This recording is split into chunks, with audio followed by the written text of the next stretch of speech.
Reality ये है कि मैं जनता की आवाज हूं, ठीक है।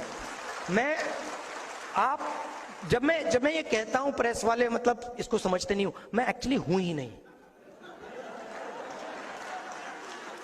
मैं हूं ही नहीं। मैं भारत जोड़ो यात्रा में ये बात समझ गया कि मैं जनता की आवाज हूं, जनता का दर्द हूं, जनता का दुख हूं, और कुछ नहीं हूं।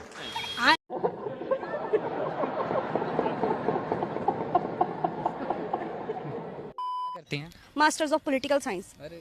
सर मैं तो यही कहनी है कि बीजेपी ਨੂੰ पकी पकाई हीर मिली आ।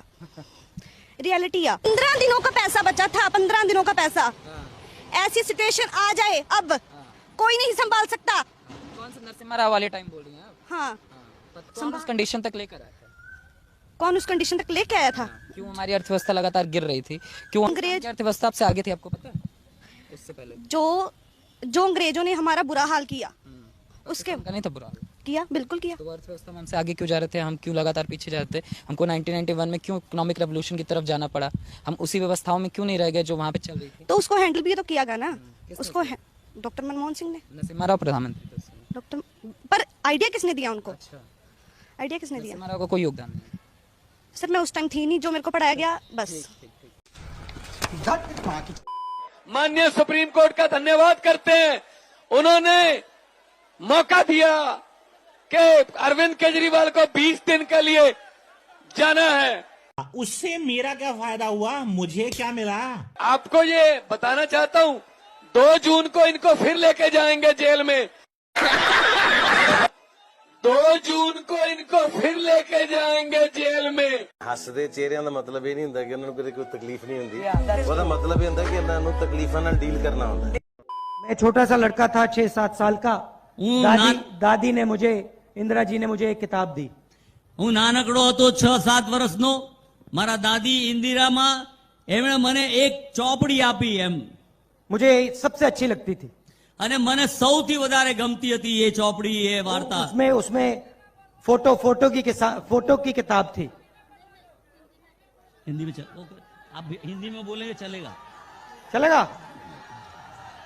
आपकी हिंदी समझते हो? ठीक है, तो नहीं करना चाहते।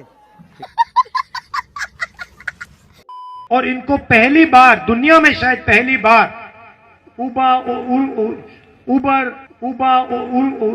उबर ये मुंह से सुपारी निकाल के बात कर रहे बाबा। इसके मुंह में पैदाइशी सुपारी है।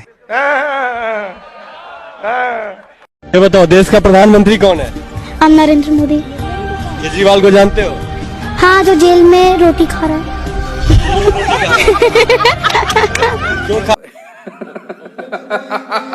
ये भी याद रखे, वो भी चूड़ियां पहने हुए नहीं, उनके पास भी एटम बम है, ये याद रखिएगा। ये कांग्रेस के नेताओं के, इंडी गठबंधन के नेताओं के कैसे कैसे बयान आ रहे हैं। कहते हैं कि पाकिस्तान ने चूड़ियां नहीं पहनी है। अरे भाई पहना देंगे। अब उनको आटा भी चाहिए, उनके पास बिजली भी नहीं है। अब हमें मालूम नहीं है कि उनके पास चूड़ियां भी नहीं है।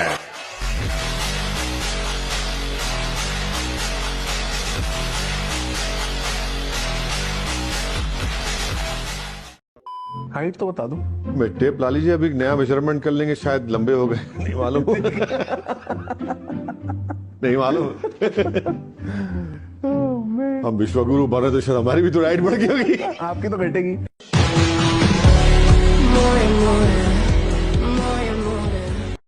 जितनी संस्थाओं का निजीकरण किया गया है, क्या उन संस्थानों का फिर से राष्ट्रीयकरण किया जाएगा? राष्ट्रीय क्या? निजीकरण को वापस करा जाएगा। जितनी संस्थाओं को मोदी जी ने बेच दिया है, क्या उस संस्थानों का फिर से राष्ट्रीयकरण होगा? नहीं, ये तो मुश्किल होगा। साले तू। अच्छा ये बताइए कि कहना पंजा का बड़ा लहर चल रहा है। कहाँ? अरे पंजा तो सिर्फ खुजाना के काम आता भैया। हाँ, लहर महर छोड़ दो। हाँ, हाँ, खुजाने के काम आता है। पंजे को छोड़ जाओ। खुजली है भाई, खुजली है, ये कभी भी होती है।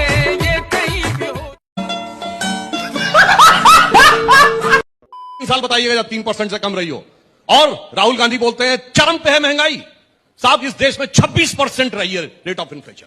इस देश में याद करिए सोना गिरवी रखा जा चुका था, रुपए का 2 बार अवमूल्यन हुआ था, और आकर ये कहते हैं, और हमने आने के बाद क्या किया है, 25 करोड़ लोगों को एक्सट्रीम पॉवर्टी से बाहर निकाला है। आईएमएफ ने कहा है कि केवल 1% लोग इस समय एक्सट्रीम पॉवर्टी में रह गए हैं। 11 करोड़ लोगों को घर में शौचालय दिया है, 16 करोड़ लोगों को नल से जल दिया है, 54 करोड़ लोगों को जनधन अकाउंट दिया है, 4 करोड़ लोगों को प्रधानमंत्री आवास दिया है, 5वीं बड़ी अर्थव्यवस्था बनाई है, 4था बड़ा स्टॉक एक्सचेंज बनाया है, 3रे बड़े ऑटोमोबाइल मैन्युफैक्चर बने हैं, और मोबाइल हैंडसेट जो हम लोग यूज करते हैं पहले 2 फैक्ट्रियां थी, आज हम 2nd बिगेस्ट मैन्युफैक्चरर हैं। 84 करोड़ लोगों के हाथ में स्मार्टफोन है, 90 करोड़ लोगों के हाथ में सुनिए इंटरनेट है, और इंटरनेट की कॉस्ट में, पर जीबी डाटा की कॉस्ट में हम दुनिया के 3 सबसे सस्ते देशों में से एक है। और इसके बाद मैं पूछना चाहता हूं, हमारी सरकार नहीं थी तो कहां धमाके नहीं होते थे? दिल्ली में 2 बार धमाके, चेन्नई में धमाके, दिल्ली में धमाके, गुवाहाटी में धमाके, गया, पटना, नागपुर, जयपुर, लखनऊ, फैजाबाद, कहां धमाके नहीं होते थे? चलती ट्रेन में धमाका, चलती बस में धमाका, रेलवे स्टेशन पे लिखा रहता था छूना नहीं धमाका हो जाएगा। और आज वो केवल दक्षिण कश्मीर के 4 जिलों में रह गया, तो इन लोगों को डर लगने लगा।